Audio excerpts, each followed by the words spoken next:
It's like I read your mind, or have stolen control of your computer's webcam and microphone from the NSA for just a few minutes. You were thinking about a new lithium-ion charger, and you know Nitecore makes a few. Well, why Nitecore? Because they make some of the easiest to use and best battery chargers on the market. They're almost idiot-proof. Almost. Oh, and by the way, I think that's a nice color shirt you're wearing. And while I'd like to say it matches your pants well, you aren't wearing any. So this is like kind of an overview and not a real review of the Nitecore UM10, the D2, and the D4. Like, how do they compare? What do they do? Which is the right one for you? And how do you make an interesting video about battery chargers? If you have any ideas, go ahead and let me know. I don't know, maybe don't wear pants? All of the chargers are available at Tech Tool Supply, your new favorite Nitecore dealer. Okay, so let's go over the USB-based UM10 first, since it's a bit different than the other two.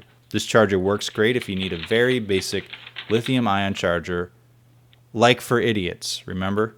It works with your basic lithium-ion/IMR batteries, both of which a lot of flashlights I've reviewed on this channel take. It doesn't work with NiCads, nickel metal hydride, or LiFe PO4 batteries. I don't know if I've said that right because I've only ever seen it written on the internet. So while it doesn't charge those, even though you sacrifice that goat, it's compatible with the following sized lithium-ion batteries. It has smart charging features and selects the best current for the size batteries you're using. Remember, the main difference in all of these batteries is the size and overall capacity. All are able to be charged to 4.2 volts. Just put the battery in and it charges it. You'll need to use a decent USB power brick to power it. Really cheap ones might not do the trick, but my Apple iPhone 5S charger block worked fine, although a potato wouldn't for some reason. The UM10 is capable of awakening protected cells whose over-discharge protection is kicked in by yelling at them, I'm pretty sure. Or maybe not, I don't know. I'm not a technical person. If you ever encounter a battery that gives an EE reading on the screen, though, recycle it immediately and cease using it. Let's see, it also has USB pass-through, so say you need to charge your phone and a battery but only have one USB port or charging brick. Just plug your phone cord into the hidden USB port underneath and the included USB cable into the back of the charger, and then whatever hole you want, provided it's a USB hole. If you have an especially low voltage USB brick, you can select what power source you want to prioritize as the thing you want charged fastest. Oh, and one final thing to note, the USB pass-through also passes data, so you can sync your phone while you're charging a lithium-ion battery. Wow, technology. So what about those other two chargers? And you thought flashlight videos were boring. Like the UM10, these charge all the batteries that one does, plus nickel metal hydride, NiCad, and that thing I have trouble saying, the LiFe PO4 batteries. So you charge the batteries all your high-powered flashlights take, and all those cheap toys of your kids that you step on all the time. The D2 and D4 are basically the same functionally, but can charge different numbers of batteries with slightly different maximum charging voltages. Would be the most boring sentence you've heard today had you started watching the video during the last sentence.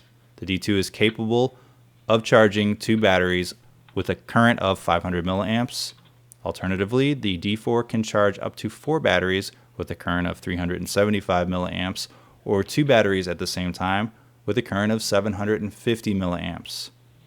So basically the D4 charges 2 batteries faster, but if you charge 3 or more, it charges slower than the D2. Are you confused yet? I am. What else to note? The D2 and D4 can charge all of the following sizes of batteries. The D2 and D4 are smart chargers, but they do have 2 buttons on the side, which allow you to select individual ports and change the charging voltage. Nitecore recommends that when you charge smaller lithium-ion batteries with smaller capacities like 10 440s or 16 440s to use the low charging voltage, which is a current of 300 milliamps. It's better for smaller cells when you charge at lower amperages. Trust me. I also prefer to charge my AA and AAA Eneloop nickel metal hydrides at 300 milliamps too. Since the D2 and D4 are smart chargers, like I said earlier, you can basically put the battery in and let it charge unless you need to select a lower charging current or charging those LiFe PO4 batteries. The latter, you need to hold the mode button down, the LiFe PO4 batteries, right, for more than 2 seconds after placing the cell in the charger but not until the brief battery check completes, which is that thing that it goes through every time you put in a new cell where it checks the cell. I do not have those cells, so you'll have to use your imagination or get mad and stop watching the video. You're like, bro, you forgot to tell us what you see on the display. Oh yeah, it has a few different points of data. It tells you the voltage, the charging time, and the rate at which it's charging. While some people have cells for the Nitecore flashlights, some people don't. If you buy your Lightatech tool supply, you'll be happy to note they carry high quality Nitecore cells that I used for my testing in most of my Nitecore videos that I've done the last few months. You can get protected 14500 Nitecore cells, unprotected high drain 18350 cells, and a 3400 milliamp hour protected 18650 battery. Make sure you always check and see what type of cell your flashlight or device needs before you buy. Alright, so that's about it. You've made it through the ultimate test of patience on YouTube, a battery and charger overview. Thanks for watching, and make sure you subscribe, like my videos, and comment on them. Not that you need someone on YouTube telling you what to do or who to kill, right?